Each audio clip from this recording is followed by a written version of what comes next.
Hey,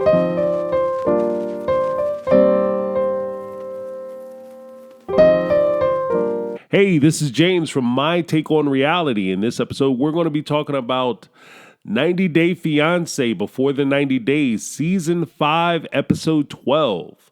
Specifically, we're going to be talking about Usman, aka Soldier Boy, and Kimbali, aka Thirsty Chick.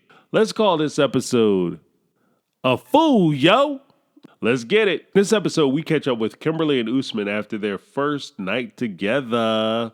Kimberly finally gets what she wants because she's been begging this dude to throw her some vitamin D for the last 2 weeks, and he has been refusing. And the only reason why he really slept with her is because she threatened to not talk to him anymore, which I take as, I'm going to stop sending your ass money. And so he went ahead and threw her some. Now, they go out.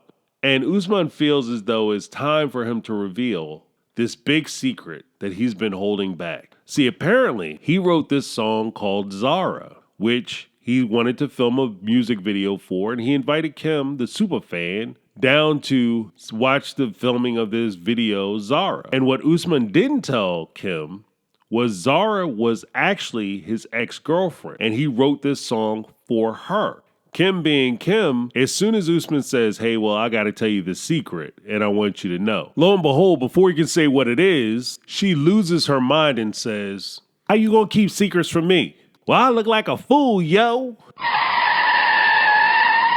Yes, you do, but not for the reasons you think. We've been talking all this time. You can't keep a secret from me.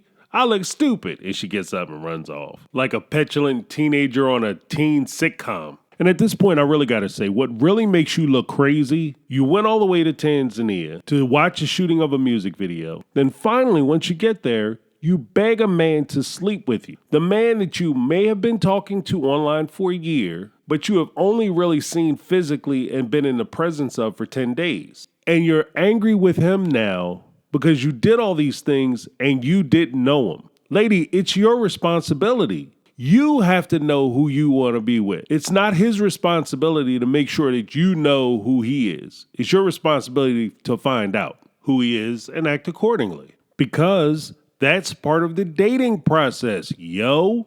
Later, we find out that Usman did write the song for his ex-girlfriend, and Kim loses even more of her mind. It's not fair because she put in all this work, and she's been talking to Usman and trying to heal his heart from when he broke up with Lisa, and turns out he actually had a girlfriend during some of this time. She had been talking to him for a year, and he had broke up with her 4 months ago, so that means for 8 months, Kim and Usman had been communicating back and forth while he was in a relationship with Zara.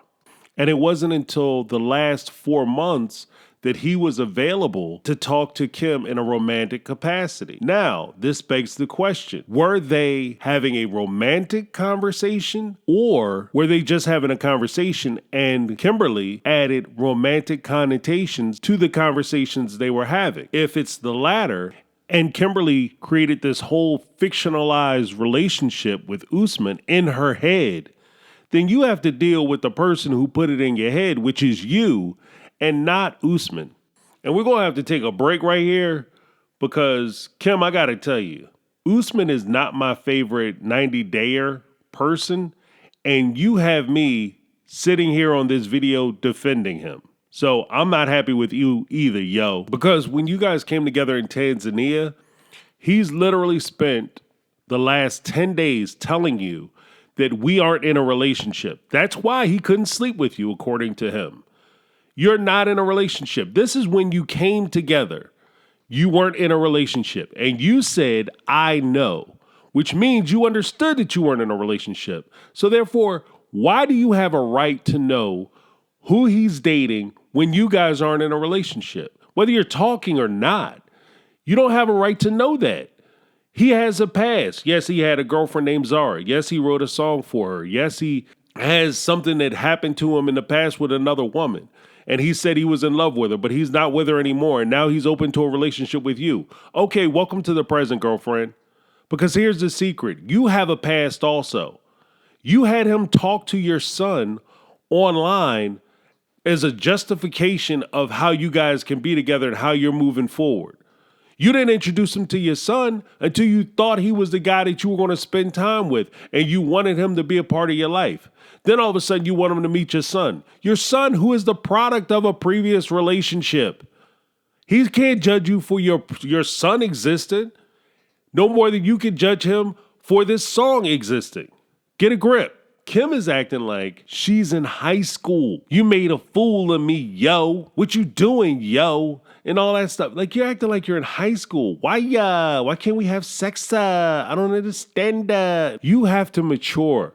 Oh, I can't believe that you had a previous relationship during a time when we were talking and we weren't committed. How dare you not cut off all female contact the second I started talking to you? That's insane to me. And some of you might look at me and say, James, you're being insensitive. I'm not being insensitive. I'm being realistic. If I don't even know if I like you, I'm not going to stop talking to other people or stop meeting other folk. That's just the way the single life works. And the biggest problem I have with this whole thing is that the entire time, Kim has kind of approached this relationship as though she has a sense of ownership over Usman. And how dare you betray me? Because when we first started talking, I decided we were going to be in a relationship. When I came to Tunisia to see you, I owned you and I own your time and I own your body. So therefore, when we come together, I'm entitled to a sex fest. Why are you in a different room? You need to move your stuff down to my room so that we could be having sex.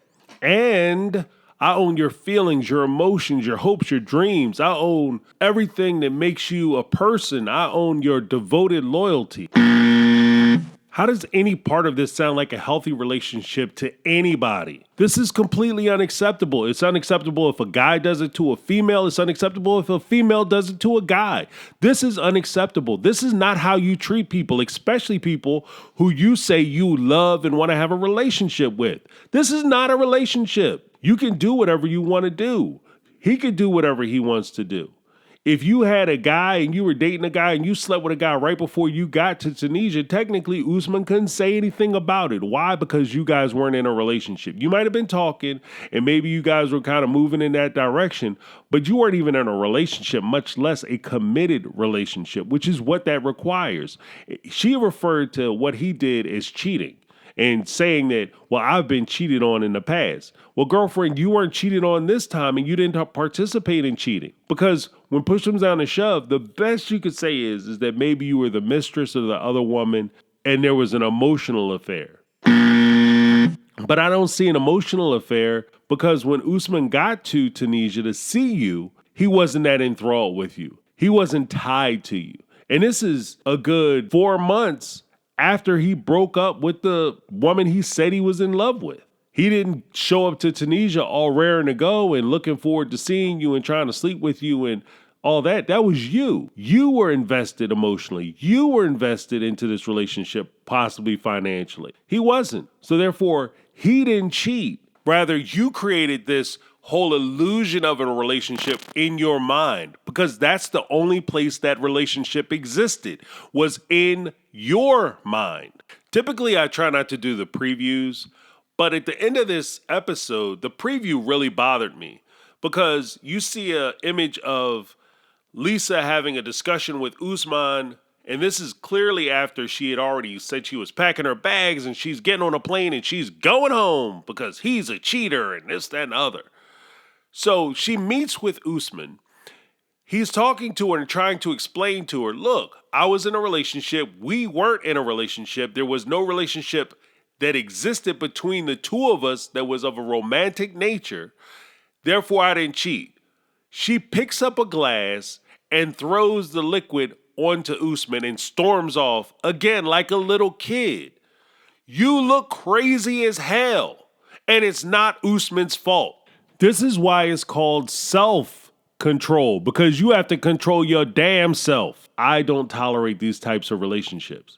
It's not that I'm physically afraid of a female, but at the same time, there isn't a person on the planet who you should assume can't possibly hurt you, because everybody can hurt you, especially given the right time, circumstances, and sufficient motivation. And this young lady seems motivated because it doesn't take a whole lot to motivate her to pick up a glass or try to get violent. And to all my thugs and thug lights out there, the people who want to be thugs, the keyboard warriors who want to sit there and tell me, well, I'm a tough guy and can't nobody hurt me. Here's the thing, tough guy. Even if you don't get injured physically, let's suppose you win that fight. What's going to happen to you legally? You could be arrested. You could catch a case. You could have to pay for attorneys. You could have to pay restitution. You could lose jobs. Your reputation can be destroyed. This is serious. Not to mention just the foundation of it. When you go home, home should always be your sanctuary. It should be a place where you can go, you fight the world all day, but the second you break the threshold of your home, that should be a place of peace. That should be a place where you can go and not have to worry about fighting anymore. You put your armor up. You put your sword and your shield up. You're done for the day. You rest and you retreat in yourself. That's what home is. As my mom would say when I was a kid, you go to war in the street, you come home for peace.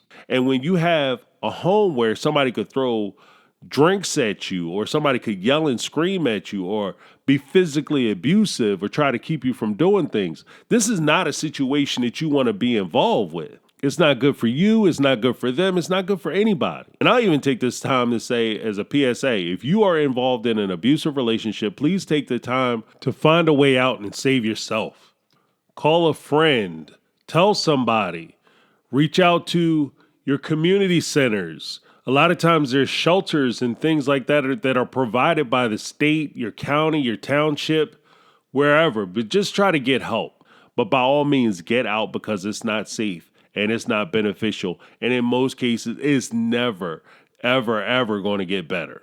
And with that being said, I look right at Kim and I say, you look like a fool, yo. And I'm out. 'Cause I've been living life right like I